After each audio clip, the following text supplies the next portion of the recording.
விருத்து தென்னை போராடுதோ, எதனை நினைத்து இளநீராடுதோ, கன்னி உன்னை கண்டதாலோ, தன்னை எண்ணிக்கொண்டதாலோ.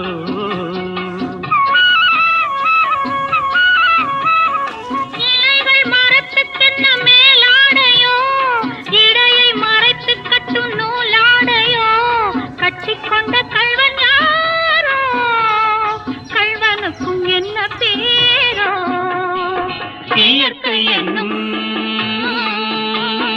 இளைய கண்ணி ஏங்குகிறாள் துணையை எண்ணி.